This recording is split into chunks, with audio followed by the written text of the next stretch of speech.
I was in Hungary earlier this year, and they have a very actually right-wing government under Viktor Orban. And one of the things that I found out is they were very keen to deal with abortion in some way. They wanted to reduce the number of abortions in Hungary.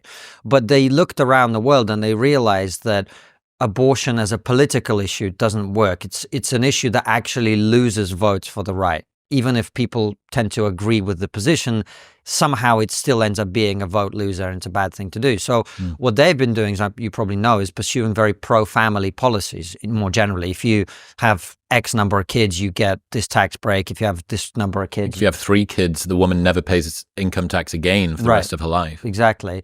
And what they've found is, without actually legislating much about abortion, they've reduced the number of abortions in half simply by pursuing policies that make families more appealing for people to have. Isn't that interesting, creating a positive vision for the thing you want as opposed to a negative vision against the thing you don't want? Exactly.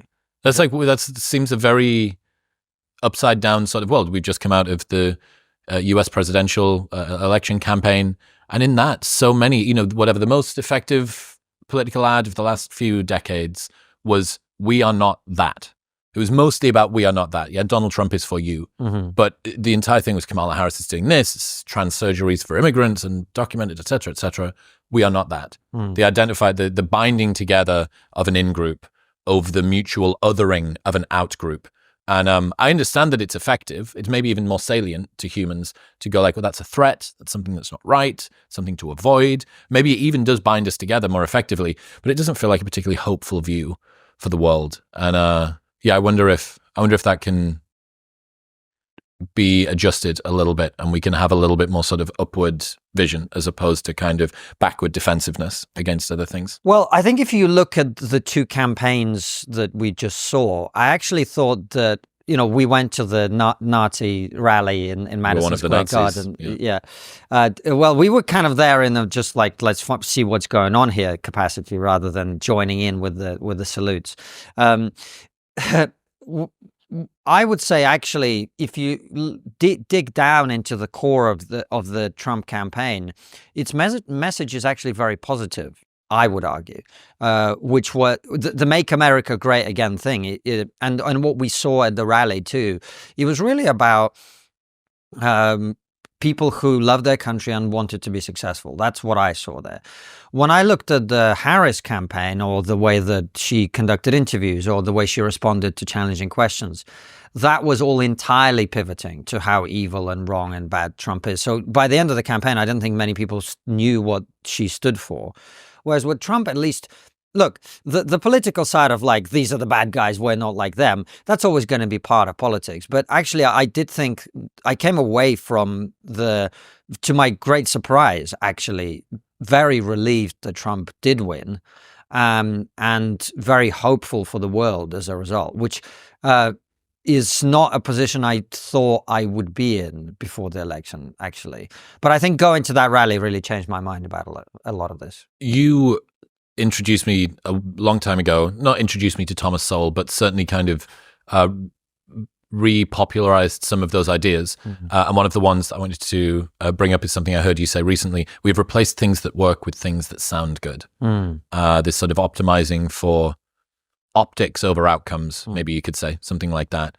Dig into that a little bit more for me. Why is that a salient quote in the modern world? Well, what his quote about that, Thomas Sowell's quote about that, is that's the history of the modern West of the last 30 or 40 years. And I think it's universally true. I mean, we're sitting here in London, for example, where the mantra is, diversity is our strength. And the more it's evident that has flaws in it, the more we double down on the statement, right? So a lot of this is sloganeering versus reality. And I think it's really been amplified by social media to a great extent, because I think things that are not possible in the real world are possible online. Online, you're an avatar, which can change its sex. It can change its everything about it. You can be effectively whoever you want to be online. You can make statements that are never stress tested. Correct. They're tested only by whether they get likes or they don't get likes. And you see this on the left and the right. There are things both the far left and the far right will say that are absolutely not in any way related to the truth, but they're very appealing to people's feelings, and so they'll do that. Look, the reality is the truth is very unpopular, and it always has been, because the truth is messy, unpleasant, complicated. The truth probably doesn't agree with you on a lot of things, just necessarily because it's not going to fit exactly to the worldview that you have. So it's very unpleasant, and it's much easier to engage in sloganeering for yourself as well as for society. There's a H.L. Mencken quote, something about simple answers to complex problems are often wrong. Mm-hmm. That it would be nice if we could constrain down a lot of the issues that we're seeing to something that kind of wrangles the chaos into order. But I don't know, the chasing for simplicity, to me, just a lot of the time seems to be retrofitting a new problem to an old solution that you've had for a long time. Everything is because of ... And this again happens on both sides. Yeah, and I think usually the easiest telltale sign of working out that someone's full of shit is if they have a single explanation for all the problems that they identify, and they're not willing to recognize the trade-offs in these situations.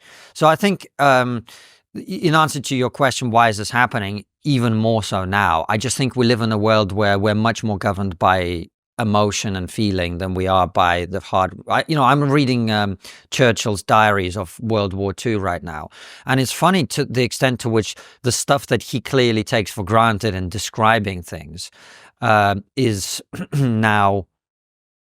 would now be completely abhorrent to our sensibilities. Well, for example, one thing I actually didn't know was, the evacuation of the British Expeditionary Force from Dunkirk. Mm-hmm. People would have seen the movie.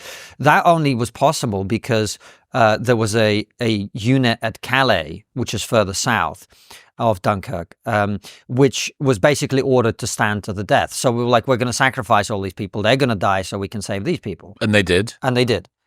Wow. Do you know how many people died? I don't know, but they fought almost to the death. Then they pulled out the commanding officer. They gave him a direct order. You have to get on this boat and leave your men behind, because we're going to need you later. And then they allowed the small remnants of the British unit to surrender, right? If you look at the way we talk about many conflicts that are happening at the moment, there is no recognition that casualties are part of conflict, for example, right? This has now become completely abnormal to our way of thinking.